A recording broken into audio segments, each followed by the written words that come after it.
La paz de Dios, hermanos, tomen su lugar, por favor.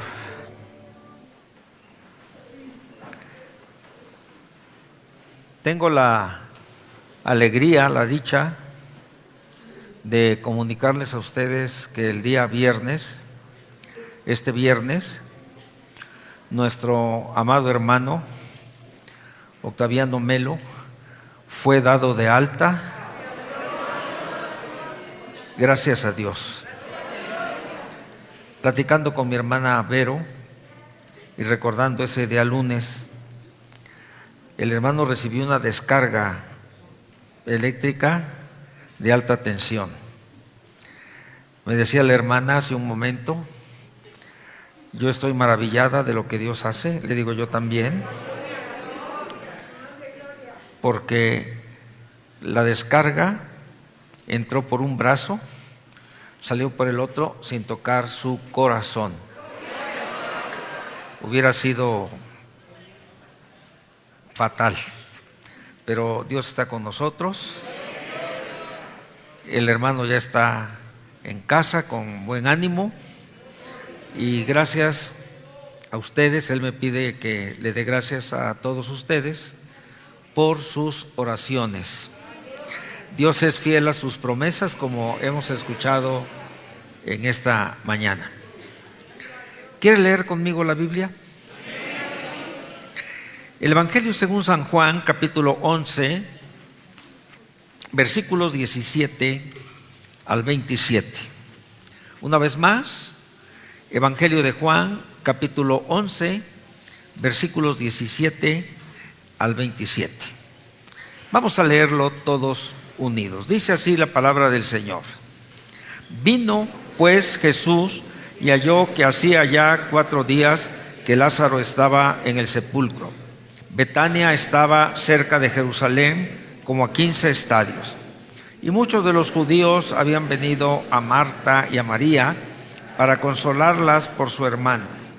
Entonces Marta, cuando oyó que Jesús venía, salió a encontrarle, pero María se quedó en casa. Y Marta dijo a Jesús: Señor, si hubieses estado aquí, mi hermano no habría muerto.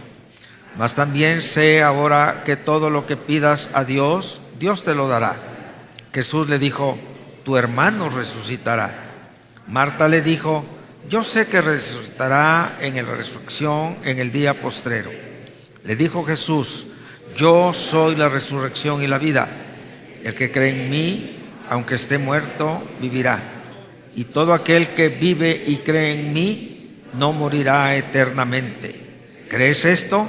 Le dijo: sí, Señor, yo he creído que tú eres el Cristo, el Hijo de Dios, que ha venido al mundo. Tomen su lugar. El apóstol San Pablo, el hombre que casi escribe todo el Nuevo Testamento, escribiendo a los Gálatas, capítulo 4, versículo 4 y 5, dijo: llegado el cumplimiento del tiempo, Dios envió a su Hijo, nacido de mujer y nacido bajo la ley, para que redimiese a los que estaban bajo la ley. La aparición de Jesús de Nazaret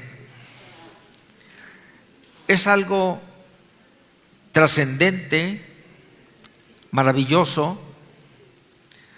Los creyentes en Él siempre damos gracias al Padre por habernos dado a su Hijo.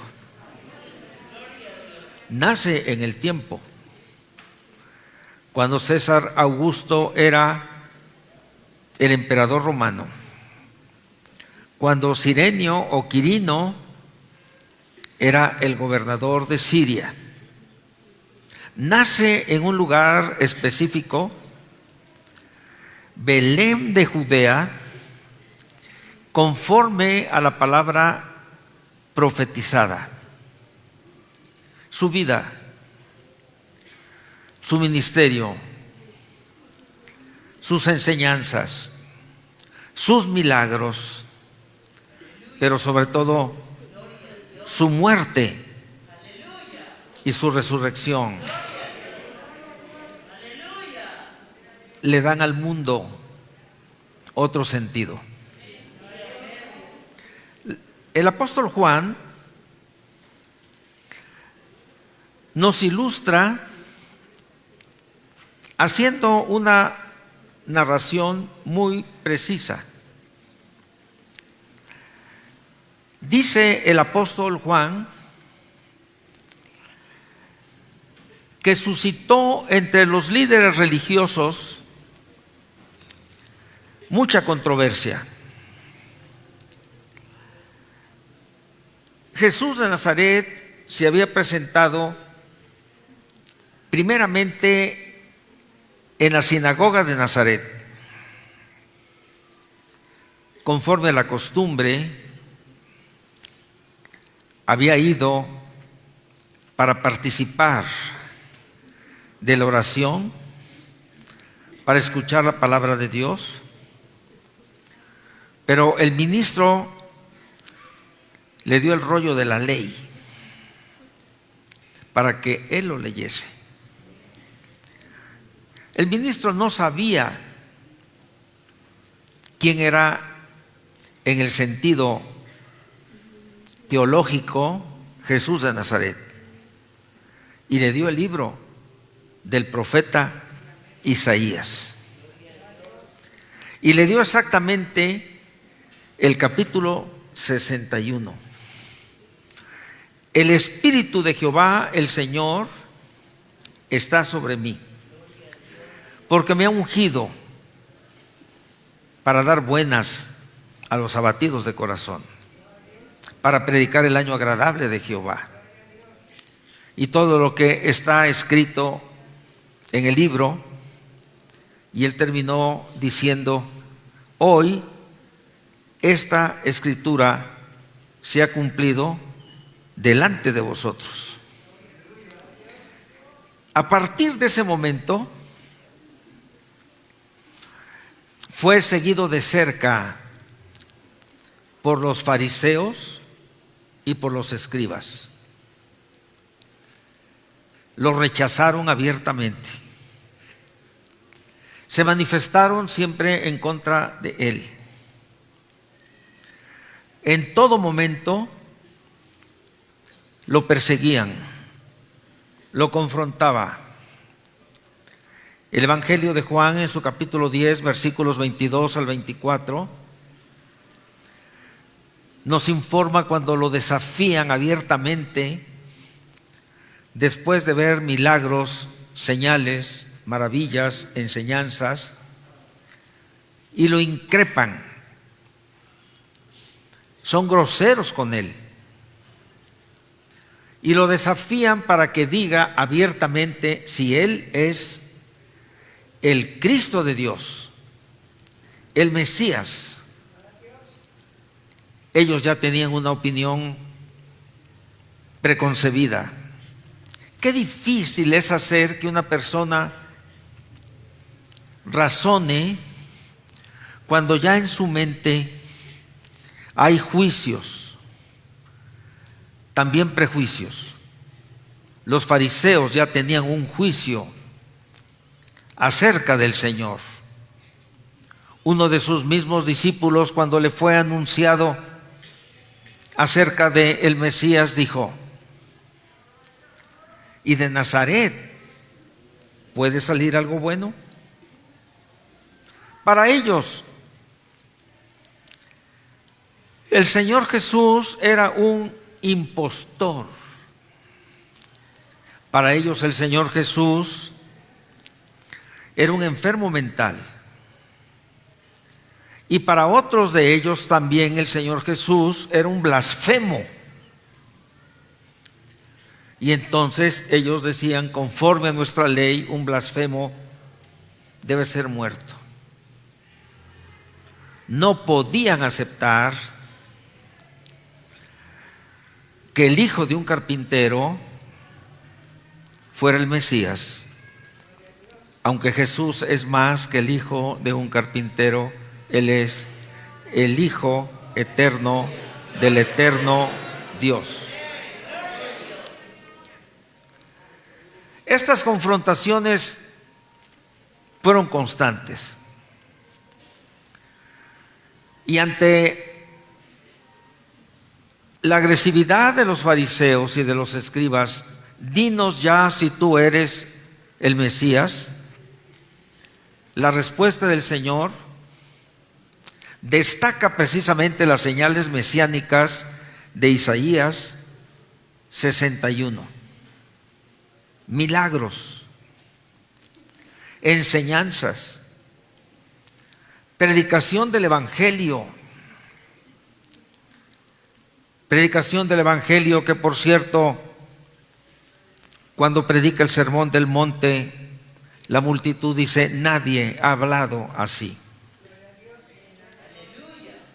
Pero este grupo de judíos no son del redil del Señor,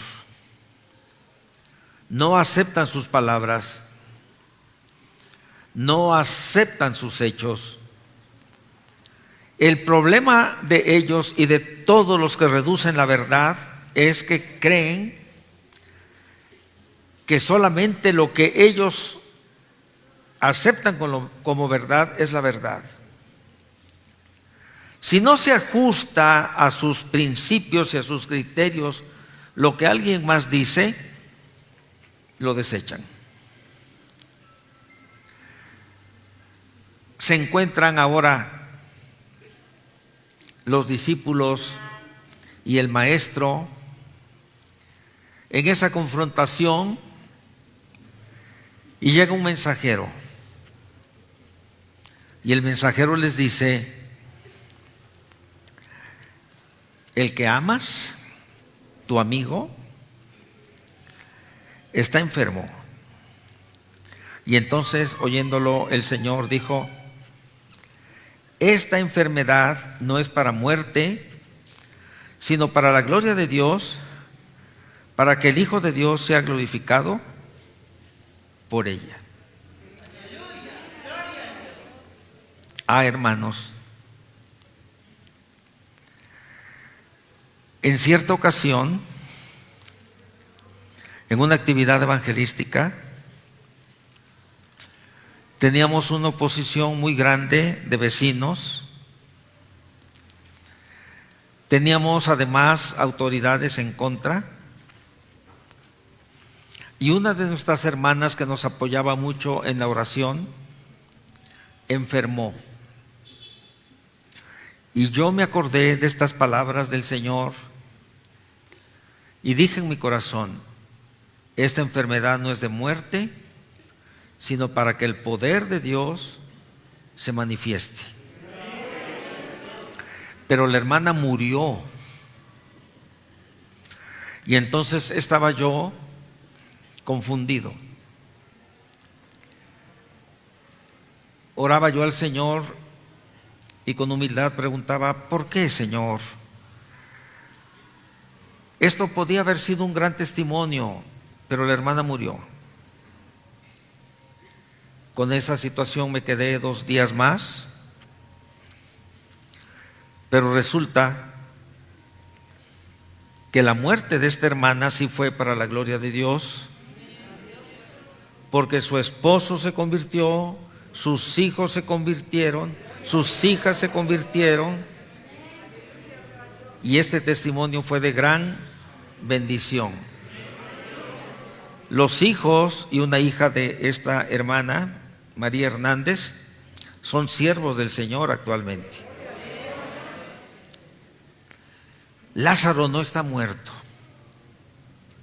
está dormido, dice el Señor. A la luz de los hechos, provocaba confusión también en los discípulos y en la familia de Lázaro. Lázaro está dormido.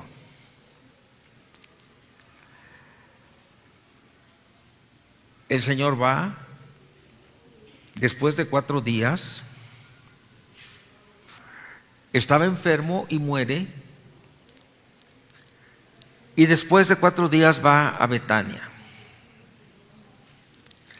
Betania actualmente es un poblado bastante grande, está a 3 kilómetros de Jerusalén, en el camino del Monte de los Olivos, y había ido mucha gente para consolar a Marta y a María. María era aquella que se sentaba a los pies del Señor para oír sus enseñanzas. El Señor llega a Betania, pero María no sale a su encuentro, es Marta la que sale a su encuentro. Y dice la escritura que nosotros hemos leído que lo primero que el Señor recibió de parte de María fue: si hubieses estado aquí, mi hermano no habría muerto. Como que hay un reproche, como que hay la manifestación de una inconformidad. Pero también Marta dice, mas también sé ahora que todo lo que pidas a Dios, Dios te lo dará. El Señor vuelve para hablar con Marta. El Señor está consciente ya de la muerte de Lázaro. Le informan que precisamente los días que él se tardó son los días que él tiene de muerto y que ya su cuerpo está en descomposición. Los judíos tienen, por cierto, esta idea de que solo después del tercer día el alma, la parte inmaterial del ser, se separa del cuerpo. Marta le dice que ya tiene 4 días. Pero el Señor sigue diciendo, él duerme. Incomprensible esto. Ni los discípulos que tanto habían convivido con él, ni la familia lo entendían. Pero él exclama: yo soy la resurrección y la vida. El que cree en mí, aunque esté muerto, vivirá. Y todo aquel que vive y cree en mí, no morirá eternamente. Y así, Cristo Jesús, el Señor, se revela precisamente como Señor de la vida y de la muerte. Estas palabras lo relacionan como el soberano de la existencia humana.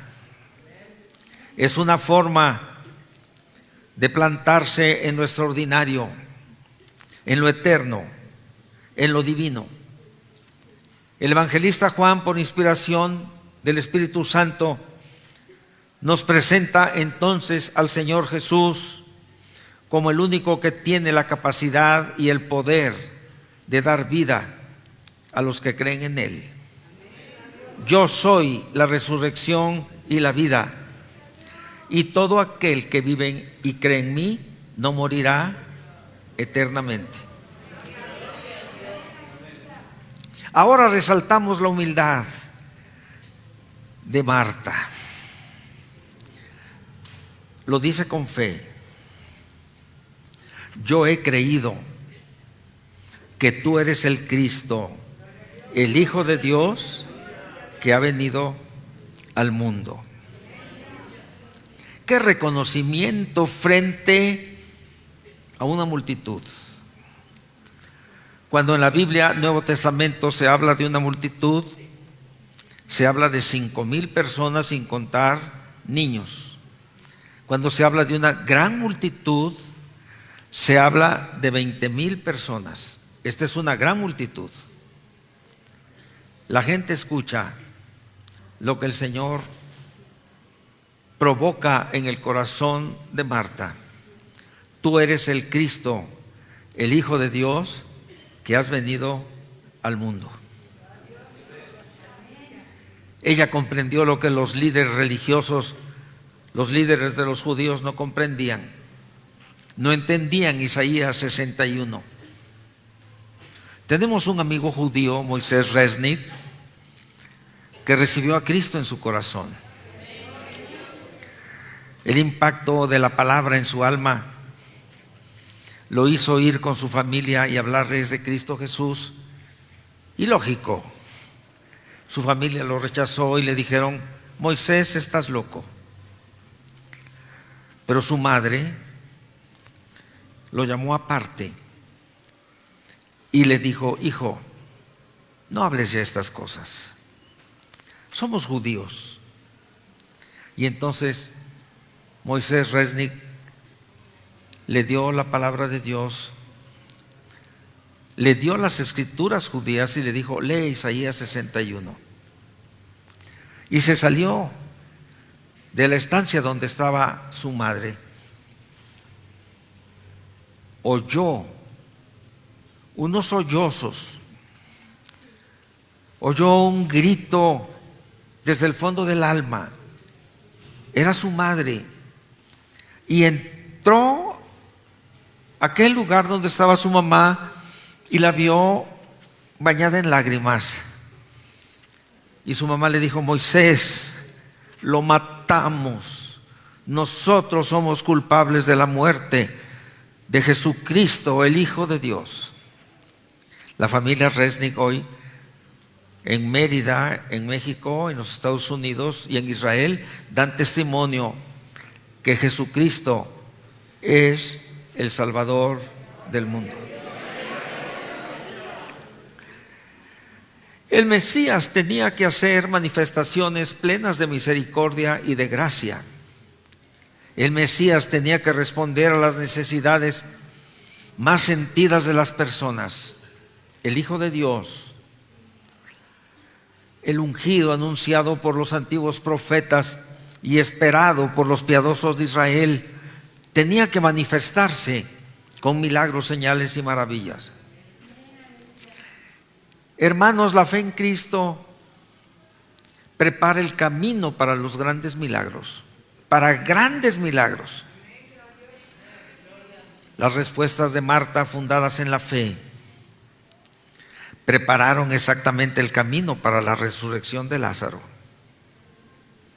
María, la que se sentaba a los pies del Maestro, igual que su hermana, estaba con un grado de amargura muy grande. Y lo mismo reclamó al Señor, aunque postrada a sus pies: si hubieses estado aquí, no habría muerto mi hermano. Marta todavía no le había dicho su declaración de fe, pero María conocía al Señor y esperaba algo más que su visita. Y ese algo que esperaban las hermanas de Lázaro se realizó por aquel que dijo: yo soy la resurrección y la vida. El Señor Jesús le dice al Padre: Padre, gracias te doy por haberme oído. Si analizamos esto en el texto, pero también gramaticalmente, nos tiene que llevar a la idea de que el Señor siempre oraba. Padre, gracias te doy por haberme oído. Y luego nos lo aclara el mismo texto: yo sabía que siempre me oyes, pero lo dije a causa de la multitud que está alrededor, para que crean que tú me has enviado. Ciertamente una multitud está rodeando al Señor. El Señor Jesús no era como un milagrero, según algunos judíos lo decían. Tampoco que hacía milagros por los demonios, porque eso era una blasfemia.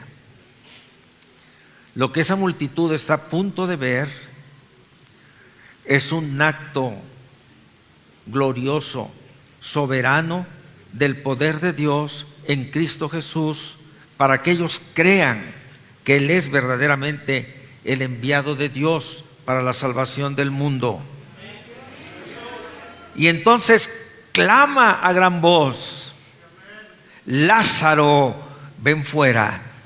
Y dice la Escritura, y el que había muerto salió, atadas las manos y los pies con vendas y el rostro envuelto en un sudario. Jesús les dijo: desatadle y dejadle ir. El evangelista Juan nos ubica en Betania y dice precisamente de la multitud: Lázaro era un justo, gozaba del aprecio de sus conciudadanos, no solo de los habitantes de Betania, sino de la cercana Betfagé y de la cercana Jerusalén, de la que hemos dicho que estaba a 3 kilómetros. Y dice Juan: muchos creyeron en él. Aleluya. Este milagro era indubitable, hecho a los ojos de la multitud. No había sino aceptar lo que habían visto. Pero un grupo de los que lo vieron fueron a los fariseos a contar lo que el Señor Jesús había hecho. Entonces los principales sacerdotes y Caifás, que pronto sería el sumo sacerdote, él dijo: conviene que un hombre muera y no que toda la nación perezca. Un sacerdote impío profetizó que el Señor había de morir por la nación y por todo el mundo. Hay algo que siempre nos impresiona. María, la que se sentaba a los pies del Señor, Marta, que se afanaba en los quehaceres de la casa, fueron testigos con la multitud de este milagro. Pero Marta le había dicho previamente a su hermana: el maestro ya está aquí y te llama. Y entonces María rápido fue con el Señor. Perdónenme lo que voy a decir, esto es algo muy personal y muy nuestro. En el mes de octubre de 2004, platiqué con mi papá y mi papá me dijo: tengo un tumor canceroso en el hígado. Es posible que esta sea la última vez que nos veamos, pero nos vamos a volver a ver. Yo sé que nos vamos a volver a ver, me dijo mi papá. Yo le dije: yo voy a orar. Y mi papá se regresó a Tampico. Mi hijo trabajaba entonces allá en Ciudad Victoria, y los últimos días de mi padre estuvo con él. Yo hablé con mis hermanos y les dije: yo creo que este cáncer efectivamente no tiene ya ninguna posibilidad ni de operación ni de nada, pero vamos a procurar que mi papá estos días los tenga en una calidad de vida soportable. Y mis hermanos dijeron sí. Un compañero mío de pupitre de la primaria, secundaria y preparatoria me habló para decirme: yo me voy a hacer cargo de tu papá. Él era médico allá en la Beneficencia. Y le dije: gracias, Alejandro. El 24 de diciembre de ese año terminé de predicar aquí el sermón de Navidad y estaba el hermano Rubén de la Rosa aquí esperándome, y me dijo: tu hijo acaba de llamar, que si quieres ver todavía con vida a tu padre, vayas a verlo. Tomé a mi familia y me fui en el automóvil a Tampico. Todavía lo encontré con vida. Todavía pude abrazarlo y despedirme de él y él de mí. La relación con mi padre fue una relación muy especial, no solamente de padre a hijo, de hijo a padre. Él me condujo a los pies de Cristo Jesús. Él me instruyó en el ministerio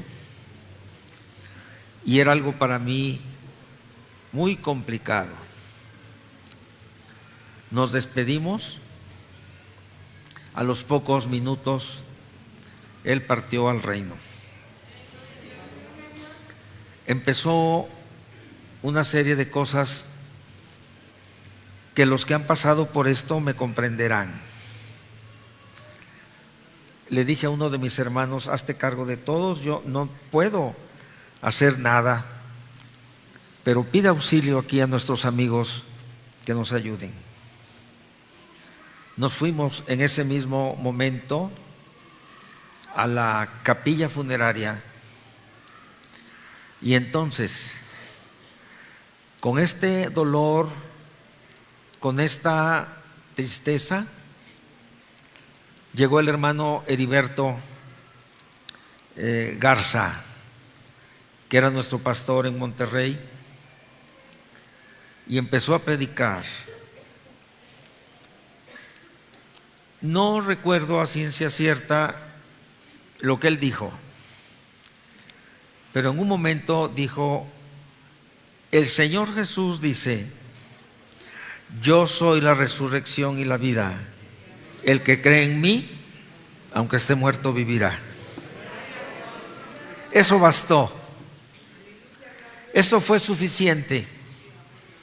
Comprendo lo que experimentó Marta y comprendo lo que experimentó María.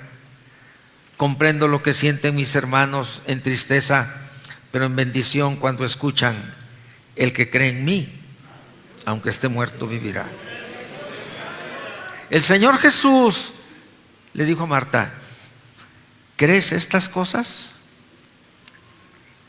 Marta contestó que sí. ¿Qué respondemos nosotros a aquel que exclama: yo soy la resurrección y la vida? ¿Crees, hermana, estas cosas? ¿Crees, hermano, que el Señor Jesús es la resurrección? Si el Señor lo permite, todos moriremos, pero simplemente en la muerte física, que es la separación del espíritu que sustenta nuestro cuerpo. Pero nuestro espíritu vivirá con Cristo por toda la eternidad. Si creemos esto, entonces demos gracias al Señor. Si todavía no crees esto, entonces, como María, el Maestro está aquí y te llama. Ella se levantó. Levántate tú ahora y en un sentido espiritual, ven a Él en este altar. Hazlo ahora. Hazlo ya. Él te espera con los brazos amantes. Él nos levantará un día de la tumba e iremos a vivir con Él por toda la eternidad.